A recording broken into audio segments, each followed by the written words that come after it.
नमस्कार। आइए सुनते हैं मुंशी प्रेमचंद्र की लिखी कहानी चोरी।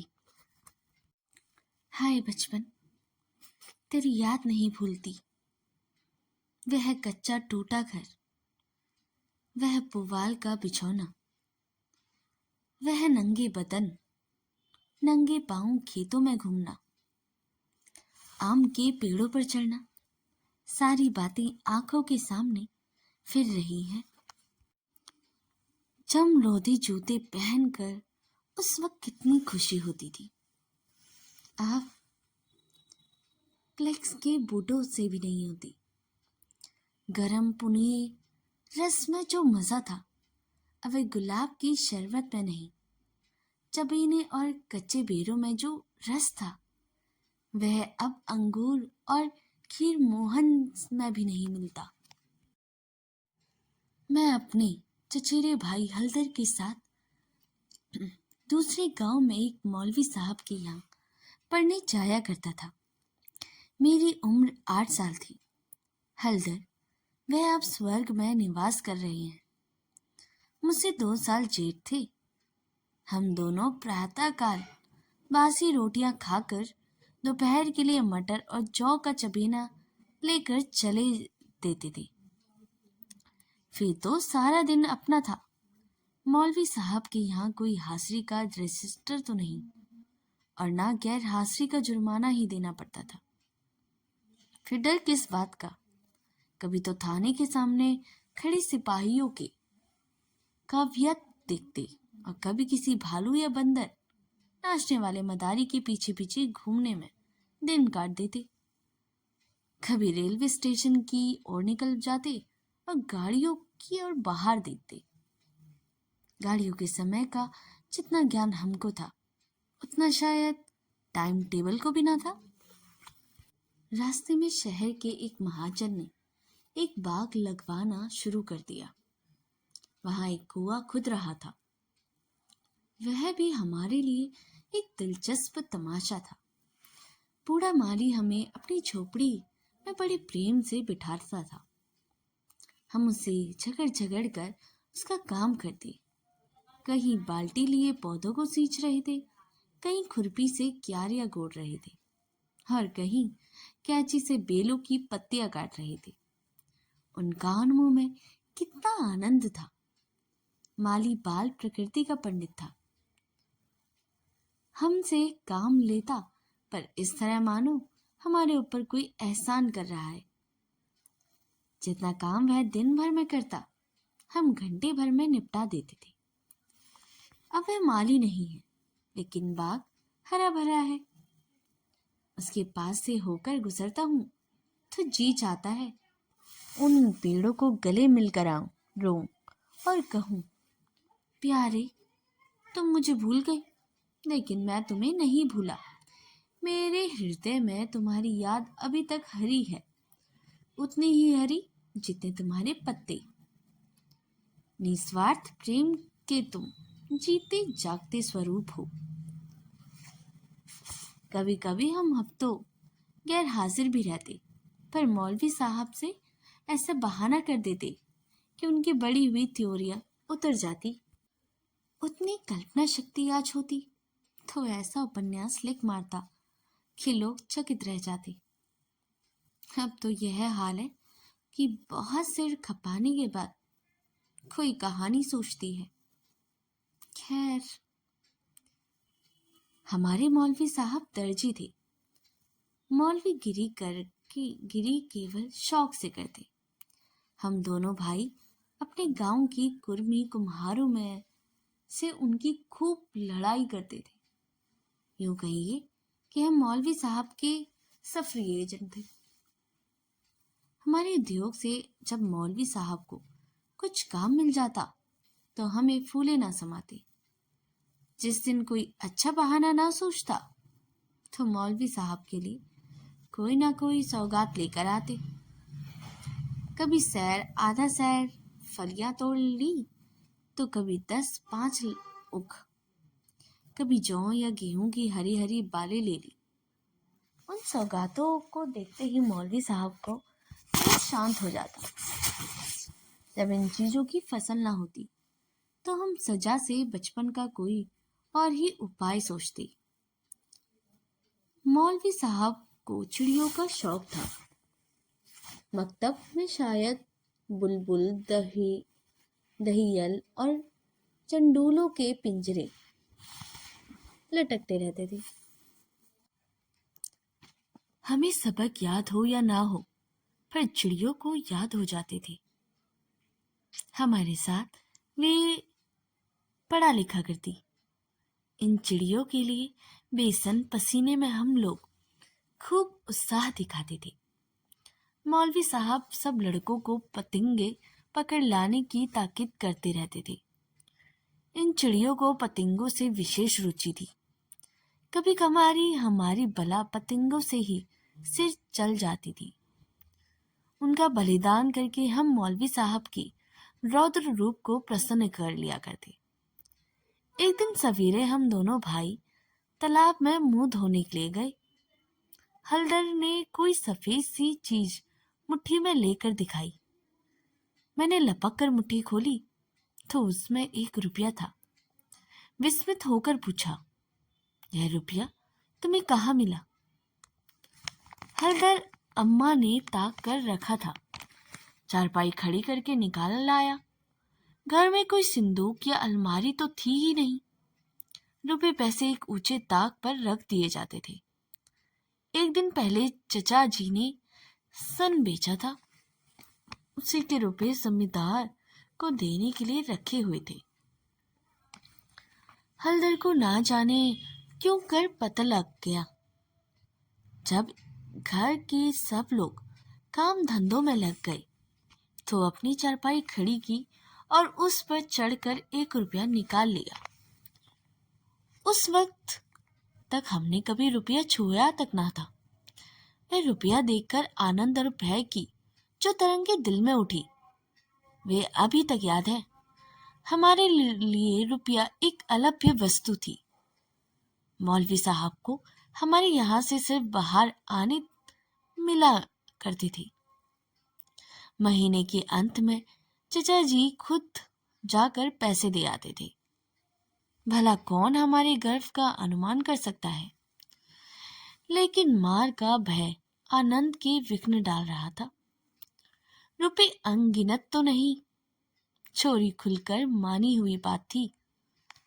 चाचा जी के क्रोध का भी मुझे तो नहीं, हल्दर को प्रत्यक्ष अनुभव हो चुका था।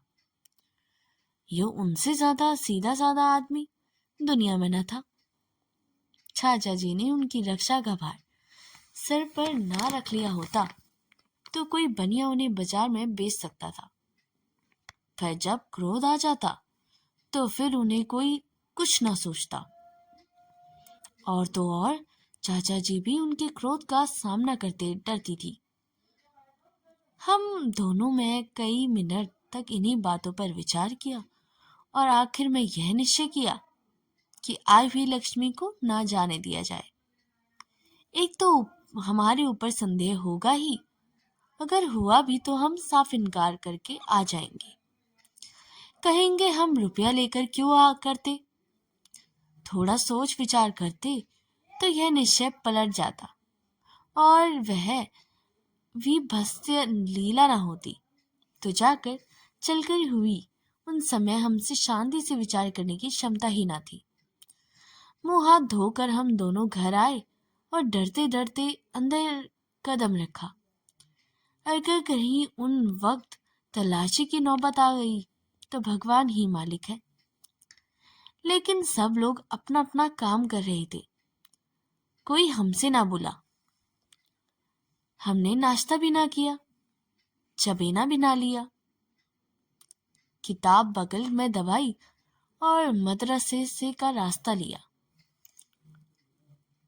बरसात के दिन थे, आकाश पर बादल छाए हुए थे। हम दोनों खुश खुश मकतलब चले जा रहे थे। आज काउंसिल की मिनिस्ट्री पाकर भी शायद उतना आनंद ना होता। हजारों मंसूबे बांधते थे, हवाई जहाज किले बनाते थे। यह अवसर बड़े बड़े भाग्य से मिला था। जीवन में फिर शायद ही वह अवसर मिले। इसलिए रुपये को इस तरह खर्च करना चाहते थे कि ज्यादा से ज्यादा दिनों तक चल सके। यद्यपि उन दिनों 5 आने सर बहुत अच्छी मिठाई मिलती थी और शायद आधा सेर मिठाई में हम दोनों अफर जाते। लेकिन यह ख्याल हुआ कि मिठाई खाएंगे तो रुपया आज ही गायब हो जाएगा। कोई सस्ती चीज खानी चाहिए जिसमें मजा भी आए और पेट भी ना भरे और पैसे भी कम खर्च हो। आखिर अमरूदों पर हमारी नजर आई। हम दोनों राजी हो गए। 2 पैसे के अमरूद लिए। सस्ता समय था। बड़े बड़े 12 अमरूद मिले। हम दोनों ने कुर्तों के दामन भर लिए। जब हलधर ने खटकिन के हाथ में रुपया रखा, दोनों ने संदेह से देखकर पूछा, रुपया कहाँ पाया? लाला, चुरा तो नहीं लाए? जवाब हमारे पास तैयार था। ज्यादा नहीं तो 2-3 किताबें पढ़ ही चुके थे। विद्या का कुछ कुछ असर हो चला था। मैंने झट से कहा, मौलवी साहब की फीस देनी है। घर में पैसे ना थे तो चाचा जी ने रुपया दे दिया। इस जनाब ने खटकिन का संदेह दूर कर दिया। हम दोनों ने एक पुलिया पर बैठकर खूब अमरूद खाए। मगर अब 15.5 आने पैसे कहाँ ले जाए? 1 रुपया छिपा लेना तो इतना मुश्किल काम न था। पैसों का ढेर कहाँ छिपता? ना कमर में इतनी जगह थी और ना जेब में इतनी गुंजाइश। उन्हें अपने पास रखना चोरी का ढिंढोरा पीटना था। बहुत सोचने के बाद अब यह निश्चय किया कि 12 आने तो मौलवी साहब को दे दिए जाए। शेष 3.5 आने की मिठाई उड़े। यह फैसला करके हम लोग मकतबा पहुंचे। आज कई दिन बाद गए थे। मौलवी साहब ने बिगड़ा कर पूछा, इतने दिन कहाँ रहे? मैंने कहा, मौलवी साहब, घर में गर्मी हो गई थी। यह कहते कहते 12 आने उनके सामने रख दिए। फिर क्या पूछना था? पैसे देखते ही मौलवी साहब की बाहें छिल गई। महीना खत्म होने में अभी कई दिन बाकी थे। साधारणतः महीना चढ़ जाने की और बार बार तकाजे करने पर कहीं पैसे मिलते। अब की इतनी जल्दी पैसे पाकर उनका खुश होना तो अस्वाभाविक बात ना थी। हमने अन्य लड़कों की ओर सगर्व नेत्रों से देखा, मानो कह रहे हो, एक तुम हो कि मांगने पर भी पैसे नहीं देते और एक हम हैं कि पेशगी देते हैं। अब अभी सबक पढ़ ही रहे थे कि मालूम हुआ आज तालाब का मेला है। दोपहर में छुट्टी हो जाएगी। मौलवी साहब मेले में बुलबुल लड़ाने जाएंगे। ये खबर सुनते ही हमारी खुशी का ठिकाना ना रहा। 12 आने तो बैंक में जमा ही कर चुके हैं। 3.5 आने में मेला देखने की ठहरी। खूब बाहर रहेगी, मजे से रेवड़ियाँ खाएंगे, गोलगप्पे उड़ाएंगे, झूले पर चढ़ेंगे और शाम को घर पहुंचेंगे। लेकिन मौलवी साहब ने एक बड़ी शर्त लगा दी कि सब लड़के छुट्टी से पहले अपना अपना सबक सुना दे। जो सबक ना सुना पाएगा उसे छुट्टी ना मिलेगी। नतीजा यह हुआ कि मुझे तो छुट्टी मिल गई, पर हलधर कैद कर लिए गए और कई लड़कों ने सबक सुना दिए थे। वे सभी मेला देखने चल पड़े। मैं भी उसके साथ हो लिया। पैसे मेरे ही पास थे, इसलिए मैंने हलधर को साथ लेने का इंतजार ना किया। तय हो गया कि वे छुट्टी पाते ही मेले में आ जाएंगे और दोनों साथ साथ मेला देखे। मैंने वचन दिया था कि जब तक वह ना आएगा 1 पैसा भी खर्च ना करूंगा। लेकिन क्या मालूम था कि दुर्भाग्य कुछ और ही लीला रच रहा है।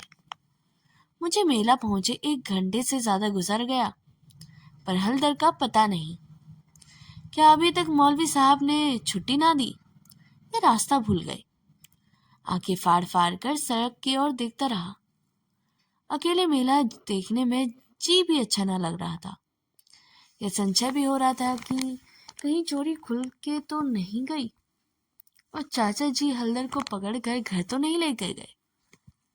आखिर जब शाम हो गई तो मैंने कुछ सेव लिया, खाई और हलदर के हिस्से के पैसे जेब में रख दिए और धीरे धीरे घर चला। रास्ते में ख्याल आया, मकतब होता चलो, शायद हलदर कब अभी वहीं हो। मगर वहां सन्नाटा था। हाँ, एक लड़का खेलता हुआ मिला। उसने मुझे देखते ही जोर से कहका मारा और बोला, बच्चा घर जाओ। तो कैसी मार पड़ती है, तुम्हारे चचा आए हैं।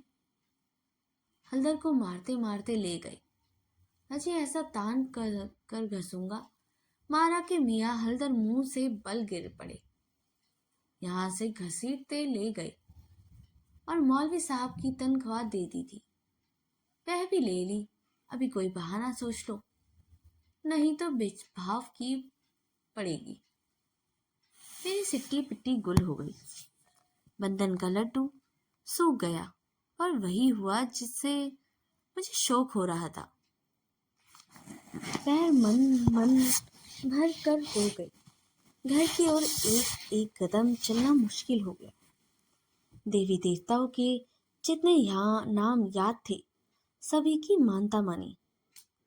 किसी को लड्डू, किसी को पेड़े, किसी को बतासे। गांव के पास पहुंचा तो गांव के ढी का सिमरन किया, क्योंकि अपने हल्की की ढी ही इच्छा सर्व प्रधान होती है। यह सब कुछ किया, लेकिन ज्यों ज्यों घर निकट आता दिल की धड़कन बढ़ती जाती, घटाएं उमड़ जाती थी। मालूम होता आसमान फटकर गिर ही जाता है। देखता था लोग अपने अपने काम छोड़ छोड़ के भाग रहे हैं। गोरू भी पूंछ उठाए घर की ओर उछलते कुदलते चले आ रहे हैं। चिड़िया अपना घोंसले की ओर उड़ी चली जाती है, लेकिन मैं इसी मंद गति में चला जाता था, मानो पैर में शक्ति नहीं। जी चाहता था जोर से बुखार चढ़ जाए और यहीं चोट लग जाए, लेकिन कहने से धोबी गधे पर नहीं चढ़ता। बुलाने की मौत नहीं आती, बीमारी का तो क्या कहना है। कुछ न हुआ और धीरे धीरे चलने पर भी घर सामने आ ही गया। और अब क्या था, हमारे द्वार पर इमली का एक घना वृक्ष था। मैं उसी की आड़ में छिप गया कि जरा और अंधेरा हो जाए तो चुपके से घुस जाऊंगा और अम्मा के कमरे में चारपाई के नीचे जा बैठूंगा। जब सब लोग सो जाएंगे तो अम्मा की सारी कथा कहकर सुनाऊंगा। अम्मा कभी नहीं मारती, जरा उनके सामने झूठ मूठ रहूंगा तो और भी पिघल जाएगी। रात कट जाने के बाद फिर कौन पूछता है, सुबह तक सबका गुस्सा ठंडा हो जाएगा। अगर ये मंसूबे पूरे हो जाते तो इसमें निसंदेह कि मैं बेदाग बच जाता, लेकिन वहां तो विधाता को कुछ और ही मंजूर था।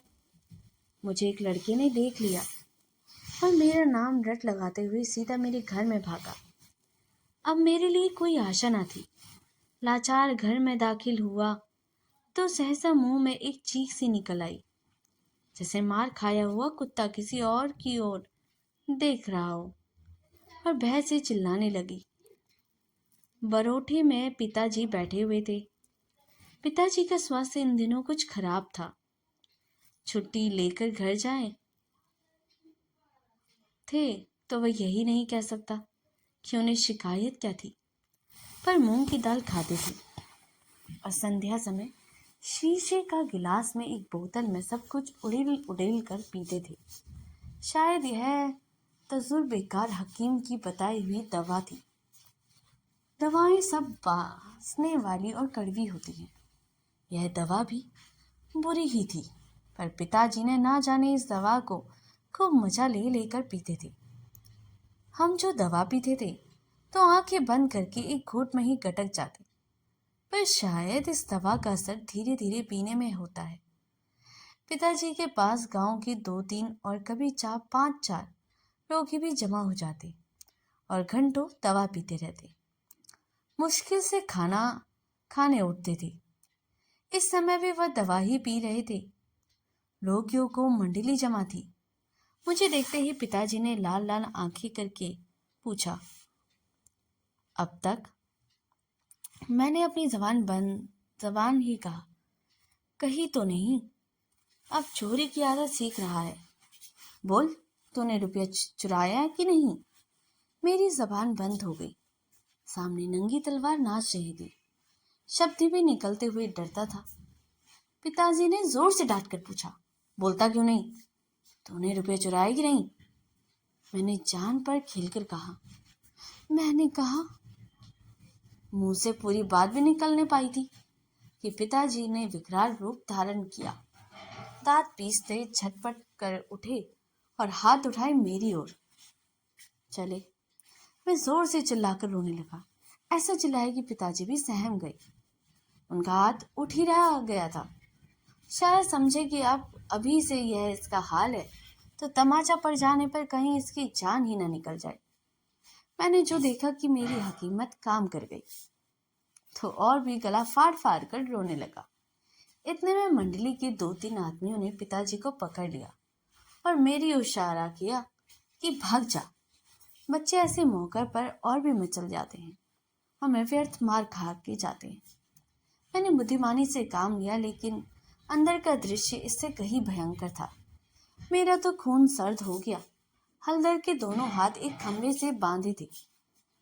सारी देह धूल दुरस्तित हो रही थी और अभी तक खिसक रहे थे।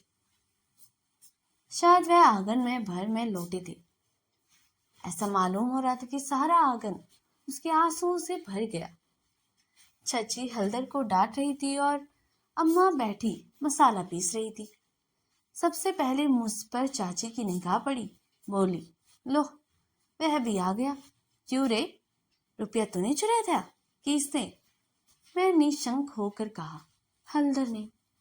अम्मा बोली, अगर उसी ने चुराया था तो तूने घर पर आकर किसी से कहा क्यों नहीं? अब झूठ बोले बगैर बचना मुश्किल था। मैं समझता था कि अब आदमी को जान का खतरा हो तो झूठ बोलना क्षम्य है। हलदर मार खाने की आदी थी। 2-4 घूसे और पड़ने पर उनका कुछ ना बिगड़ सकता था। मैं मार कभी ना खाई थी। मैं तो 2 ही 4 घूसों में काम तमाम हो जाता। फिर हलदर ने फिर तो अपने को बचाने के लिए मुझे फंसाने की चेष्टा की। नहीं तो चाची, मुझसे क्यों कहती हो? रुपया तूने चुराया था कि हलदर ने? किसी भी सिद्धांत से मेरा झूठ बोलना इस समय सत्य नहीं। मैं क्षम्य जरूर था। मैंने छूटते ही कहा। हलदर कहते थे, किसी बात से बताया तो मार ही डालूंगा। अम्मा, देखा वही बात निकली ना। मैं तो कहती थी कि बच्चे ऐसी आदत नहीं। पैसा तो वह हाथ से छूता नहीं, लेकिन सब लोग मुझी को उल्लू बनाने लगे थे। हल, मैंने तुमसे कब कहा था कि बताऊंगी? तो मारूंगा मैं वहीं तालाब के किनारे। तो हल, अम्मा बिल्कुल झूठ है। चाची, झूठ नहीं, सच है। झूठा तो तू है और तू तो सारा संसार सच्चा है। मेरा नाम निकल गया है ना। तेरा बाप नौकरी करता, बाहर से रुपए कमा लाता, 4 जने उसे भला आदमी कहते तो तू भी सच्चा होता। अब तो तू झूठा ही है। जिसके भाग में मिठाई लिखी थी उसने मिठाई खाई। तेरे भाग में तो लात खाना ही लिखा था। यह कहते हुए चची ने हलदर को खोल दिया और हाथ पकड़कर भीतर ले गई। मेरे विषय में स्नेहपूर्ण आलोचना करके अम्मा ने पासा पलट दिया। नहीं तो अभी बेचारे पर ना जाने कितने मार देती। मैंने अम्मा के पास बैठकर अपनी निर्दोषिता का राग खूब पाया। मेरी सरल हृदयता माता मुझे सत्य का अवतार समझती थी। उन्हें पूरा विश्वास हो गया कि सारा अपराध हलदर का है। एक क्षण बाद में गुड़ चबेना लिए कोठरी से बाहर निकला। हलदर भी उसी वक्त चिवड़ा खाते हुए बाहर निकले। हम दोनों साथ साथ बाहर आए और अपनी अपनी बीती सुनाने लगे। मेरी कथा सुखमय थी और हलदर की दुखमय, पर अंत में दोनों का एक ही था, गुड़ और चबेना। तो दोस्तों, मुंशी प्रेमचंद की कहानी चोरी यहीं पर समाप्त होती है। यह कहानी चोरी से जुड़ी हुई एक कहानी उनकी आत्मकथा में से एक है। वे बचपन में अपने चचेरे भाई हलदर के साथ घर से 1 रुपया चुराते हैं। यह कहानी प्रेमचंद के बचपन की शरारतों और चोरी से जुड़े उनके पछतावे को भी दर्शाती है। वे उस समय केवल 8 साल के थे और अपने भाई के साथ मौलवी साहब के यहाँ पढ़ने लिखने जाते थे, लेकिन अक्सर पढ़ाई से ज्यादा मटर गश्ती करते। उन्हें गुड़ से बहुत लगाव था और चोरी का उद्देश्य गुड़ खरीदना था। यह कहानी उनके बचपन के शरारतों को दर्शाती है। अगर ये कहानी आपको पसंद आई हो तो इसे लाइक, सब्सक्राइब और शेयर करना ना भूलिएगा। मिलते हैं अगली कहानी पे। तब तक के लिए धन्यवाद।